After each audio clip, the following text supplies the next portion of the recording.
It's Thursday, the 27th of July, and it's time for an Oroville update. My name's Juan Brown, and you're watching the Blanco Lirio channel. The big news at the DWR latest press conference is, well, one, they've got the final plans approved for the Spillway Design, which is a good thing, and they're really setting themselves up for a big finish, race to the finish here to get this thing completed on time. Here we are at the end of July, and they still have a bit of demo and rock excavation yet to do. They've started laying some concrete, mostly all leveling concrete at this point, but they still have over 300,000 cubic yards of concrete they want to lay down in the next month. Now, most of that, of course, will be RCC, or roller compacted concrete, which rolls on much faster. Then our friends at the mainstream media are back at it again. You'll have to hear the responses on this latest conference. Once again, they're trying to make fake news real news, in my opinion. They're going back to Robert Bay's latest report about the green spot. They're all about the green spot again. The dam's going to fail because of the green spot. Remember, Robert B is not on the forensics team.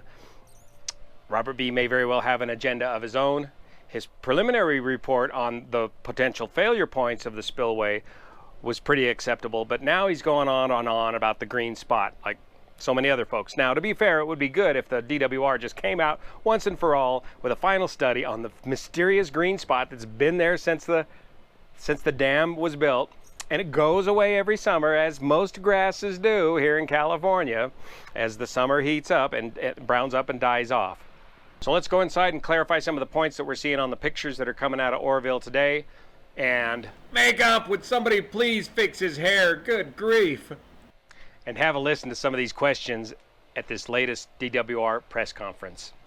You'll be impressed, I'm sure. Good day, and welcome to the California Department of Water Resources update on the Lake Oroville Emergency Recovery Project conference call. Nice hair. The conference is being recorded.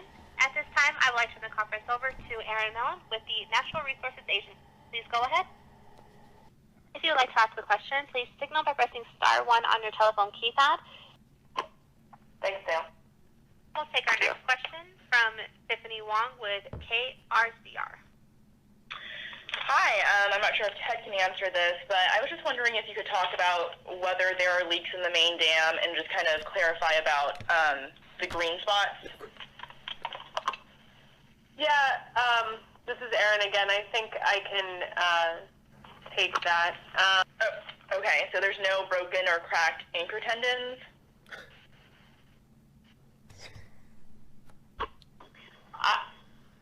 I don't think that that's the same connection. I think you're referencing another issue. I think I'm going to actually introduce Joel Ledesma, who is sitting here with us. He is the Deputy Director for the State Water Project. I think, you're referring to a different structure, right? That's the superstructure for the radial gates. That's where the tendons are that's not related to the green spot. Is that? Gotcha. I was just referencing this study from the SACB article with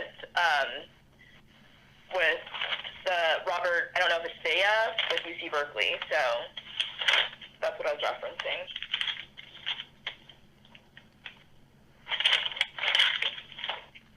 Do you have another follow-up, or did we answer your question? No, I'm good, thank you. Okay, great, thank you. Once again, our friends at the mainstream media are trying to make a mountain out of a molehill and going back and revisiting the issue of the green spot. And they do not even understand the difference between a trunnion connection on a spillway and a green spot on a dam. And it's just frustrating as heck that they just go back to these old internet conspiracies and try to create news out of nothing without a fundamental understanding of the very basics of what's going on at Oroville.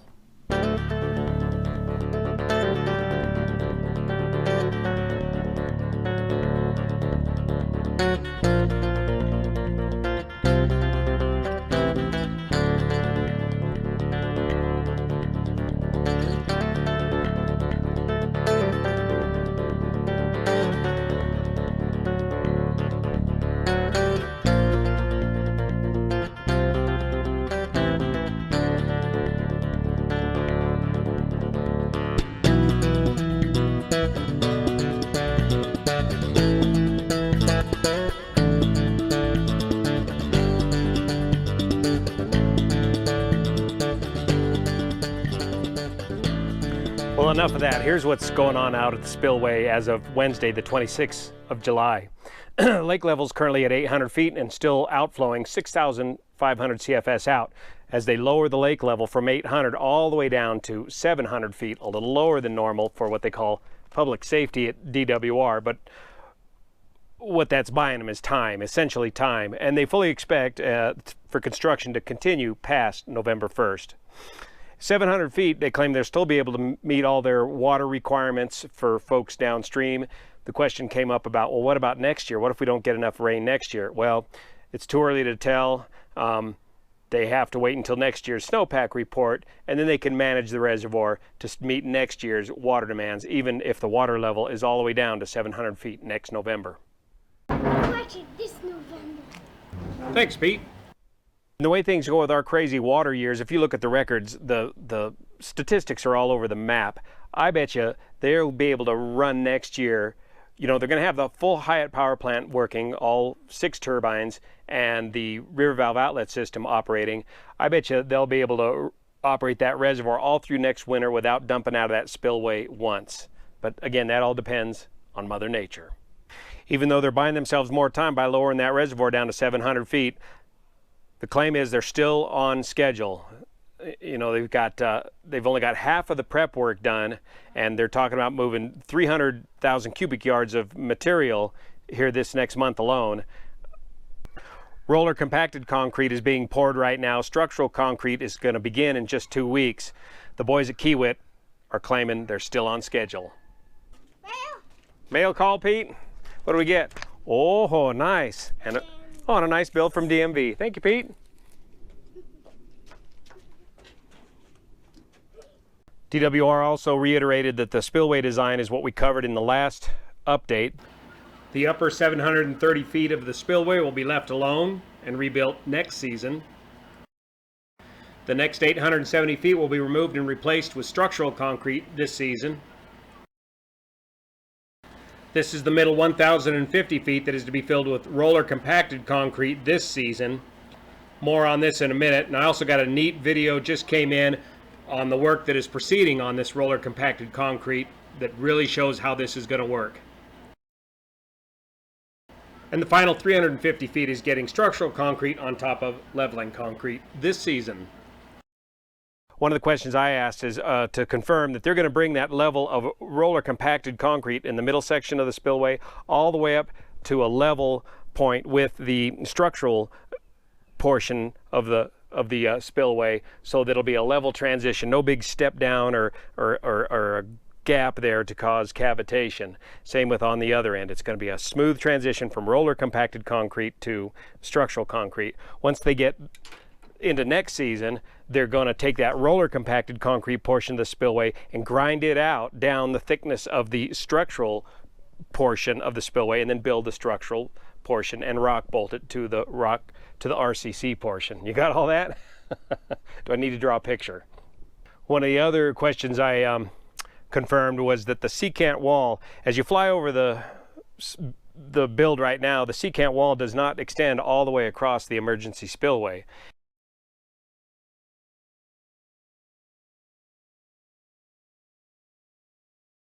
But I did confirm that they are in fact going to extend that secant wall the full distance across the emergency spillway to cover that eroded area and get it to come up close to the main spillway. So what you see right now is not what you're going to see in the final product this November. Remember too about the emergency spillway, it'll be next season that they get all of the RCC poured in between the emergency spillway and the secant cutoff wall. Something like this in 2018, and they'll be able to continue to work on this throughout this winter. The question came up about how can you pour that much concrete that quickly and allow it to cure correctly. Well, the concrete batch plants are set up with dry ice and nitrogen. Yeah, dry ice and liquid nitrogen to cool the concrete and keep it at a consistent 55 to 60 degrees as they pour it, and that allows it to cure correctly and pile mountains of that RCC on top of each other in a short amount of time. I also got some clarification on some of the latest video coming out of DWR, so let's play that and see what they got. This is the lower 350 feet of the spillway, where that is in fact leveling concrete in between the stay-in-place forms. The top of this leveling concrete, which is flush with the top of the stay-in-place forms, represents the final grade in which they're going to bolt the structural spillway to. From video posted 25 July, we can see this gravel. That's what's going inside the stay-in-place forms, along with these drain pipes to form the drain system underneath the structural portion of the spillway. More dental work going on, and there's the pouring of the leveling concrete. The original power poles that went across the face of the dam are being recycled as they reposition the entire transmission line away from Oroville Dam. Remember, the shoe fly connection is in place using the wood poles that allows transfer of, or the transmission of power from the Hyatt power plant while they build this other line. Next is the last 20% of demolition on the upper spillway right here, and the pouring of leveling concrete in preparation for roller compacted concrete.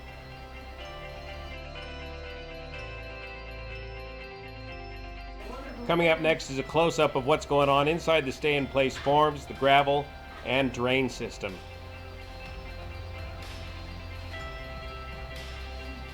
Here too, you can also see the rock bolts sticking up out of the leveling concrete in preparation for the structural concrete slab.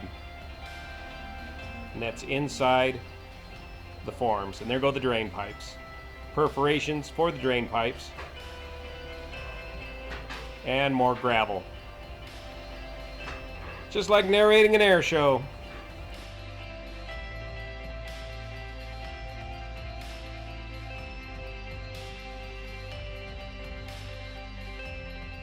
Scrub, scrub, scrub. If you've ever done any finish work before, you know that prep work is 90% of the job. Now let's go check out this very latest video from WWR showing this roller compacted concrete in action.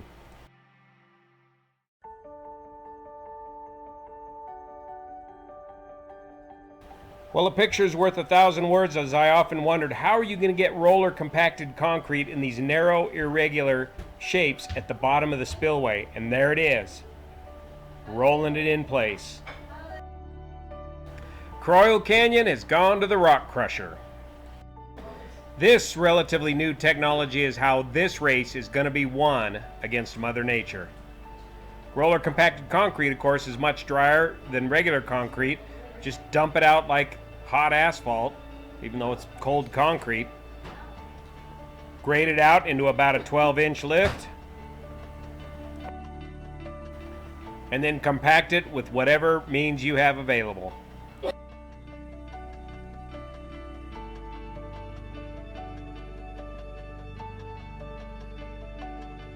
And as they rise out of the canyon, this process will even be able to proceed faster as they're able to use more conventional rollers to roll this concrete.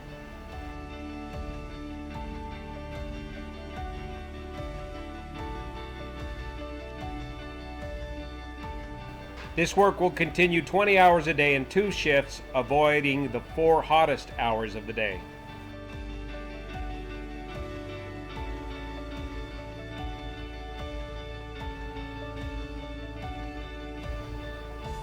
There, now we finally got enough room for a conventional roller.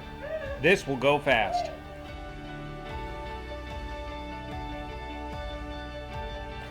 It's as if the Marines have landed and they're gonna save the day.